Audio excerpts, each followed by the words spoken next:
The beginning of this week's Parsha says as follows: Vayar Balak ben Sipor eis kol asher asa Yisrael Amori.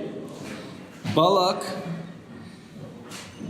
doesn't say who Balak was. It just says that he was the son of Tzipor.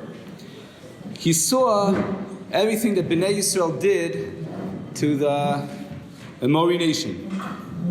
Vayagar Moav mipnei Am, and the nation of Moav became very scared. Moed Kiravu. Vayakatz Moav mipnei Bnei Yisrael. They were like disgusted. They were not feeling good about these Jewish people that were hanging out around them. The Parsha starts off talking about Balak. That Balak saw something, but then shifts and says that it was the nation of Moav that were very scared. Vayomer Moav al Ziknei Midian. Moab went to the elders of Midian. We're finished. That's it. They're going to finish us off. That's what the nation of Moab said. We're in a lot of trouble. And the pasuk ends off, Ubalak ben Tzipor melech leMoav. Balak, the son of Tzipor, he was the king of Moab. Now you tell me. You already quoted this guy Balak 2 psukim before. Now you tell me he's the king? Be'esahi, during that time. It's a very, very funny progression over here. First says Balak saw what the Jewish people did to the Amori nation. Then it says that Moab, the nation, they were very scared. They thought they were going to get wiped out. And Balak was the king of Moab during that time. What's going on over here? So I'd like to share a short idea that we see throughout this Parsha. It's very applicable in our lives and daily lives, in our future, in basically every single move that we ever make. Start again. Vayar Balak ben Tzipor. Balak saw something. What did he see? So Rashi says, Amar, he said, Elu shnei malachim, these 2 kings, shayinu betuchem aleim, lo amdu bifneim. The Jews just wiped out Sichon, Amori, wiped them out. They were the monsters, they were the strong ones, they were the Giborim. And the Jewish people just took them on. What are they going to do to us? Now, Balak made a very big mistake. Because really, all the Jewish people wanted was to walk through Sichon's land. They didn't come to go ahead and fight with them, to conquer them. That wasn't their goal. Jewish people are nice people. They just wanted to walk through. They weren't allowed, so they had to go through, and they had to make sure that they don't get killed on the way. And if Balak would have realized that, if he would have seen the whole picture, and not just half the picture, he would have realized there was nothing to worry about at all. But instead, he saw the little piece. He saw what he saw. He saw a nation take over Sichon. He's like, whoa, this is really bad. This is really bad. And he went ahead and he got everyone else riled up. He spread this message to the whole nation of Moab. And that's why the next pasuk says that it was because of Vayar Balak. It was because of what Balak saw that all of a sudden Vayagar Moab, the nation of Moab, got very, very scared. Okay, so what? A nation is scared, there's something wrong, but you have a leader. You have a leader that could guide you, a leader that could protect you, a leader that could take care of you. So why were they so scared? Why did it bother them so much? And that the pasuk highlights, Ubalak ben Tzipor melech leMoav. Because Balak was the king. Balak was the leader. And if the leader tells us that there's a big problem, if the leader can't look at the whole picture, if the leader just takes a look at little pieces and makes judgments and makes decisions and gets all worked up and overwhelmed by what he sees, so then obviously that's going to infiltrate into the whole nation. Of course, the entire nation is going to get all worked up. They're not going to know what to do. And therefore, the pasuk is explaining why were they nervous? Why was Moab all nervous? Because Moab was the king. Balak was the king. Balak was the king, and he was the leader, and he was the one that was supposed to give them the proper perspective, and instead he failed, and he only looked at a little piece, made judgments and decisions based on that, and then gave that over to the nation and got them all worked up. And we see that Balak suffered from this. This was a big problem. Balak did not look at the whole big picture and make decisions based on that. We see at the end of Parachav Beis, when he's taking Bilam to try to convince him to curse the Jewish people. So the pasuk says, at the very end, it says, here we are, Vayhi ba'boker, vayikach Balak es Bilam. Balak took Bilam with him, vayaleh b'mos Baal, vayar misham kitzei ha'am. He went to a high place and he showed him the kitzei ha'am, the edge of the nation. What does that mean? He showed him the edge of the nation. The Torah is highlighting that Balak tried to just show him a piece of Bnei Yisrael, a part of Bnei Yisrael. Instead of looking at the entire nation and all of their good and all of their potential and all of what they're made up of, let me show you a little piece. Okay, now come. Now you see. Now you know what they're made up of. Okay, let's go curse them. Go get them. So you didn't see the whole picture. That's okay. It's okay. You saw a little piece. That's enough to now go against them. Right? If we contrast this to what the Meraglim did when they went to scout out Eretz Yisrael, so they went to the extreme, the opposite. The Meraglim went in there, and Moshe says, get back the information. And the pasuk says that the Meraglim went in there. They wanted to know what language the people there were speaking. So the Maharal asks, says, who cares what language the people are speaking? You need to know, are they strong? Are they big? Where are they situated? Are they armed? Are they smart? It's not like people were making phone calls from one person to the other and need to intercept their messages. Who cares what language the people speak there? So the Maharal says, because the way a person speaks is very much indicative of who they are inside. And therefore they wanted to know every little detail about the people that were there. Not just their size, not just where they're situated. They wanted to know each person and the full extent of who that person was, so that they can know if they should take these people on or not. Balak is the exact opposite. Let's look at the edge of the nation. Got it? You see them? You think you can do it? Okay, let's go. Boom. Let's take on a big thing. A big fault. The Medrash says that it was the Vayar, it was the fact that Balak saw only a little piece, that was the key to his downfall. And the Medrash quotes other people that had big downfalls throughout Tanakh, that the pasuk always before their downfall starts off Vayar. That when you don't see something in its completeness, you're in a lot of trouble. You're doomed for failure.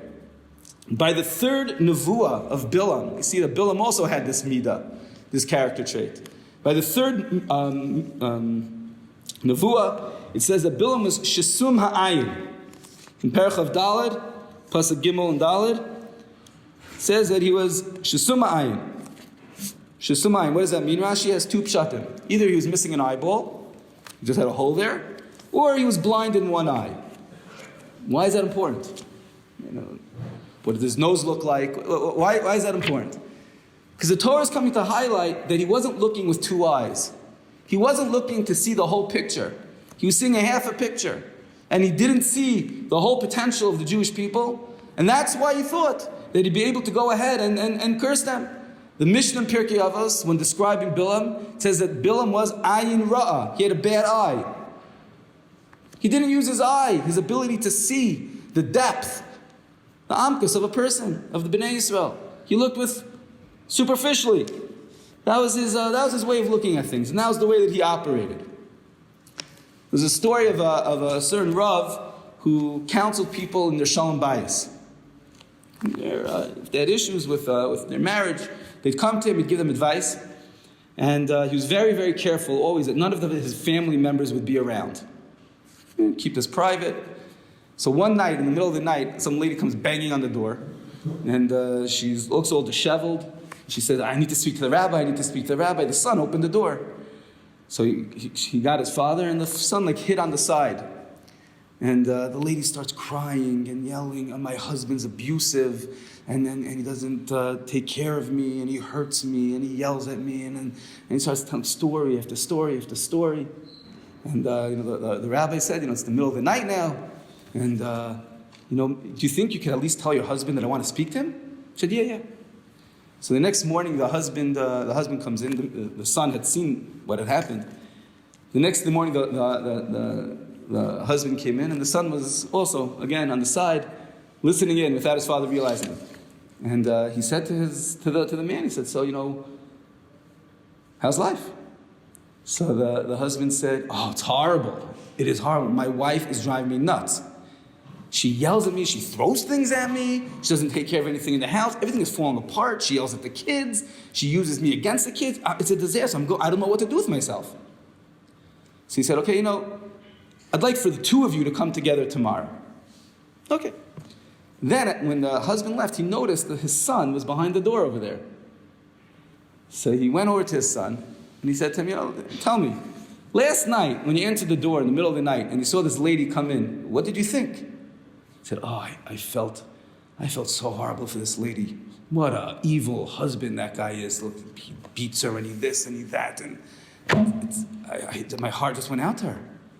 And what did you think this morning when the husband came in?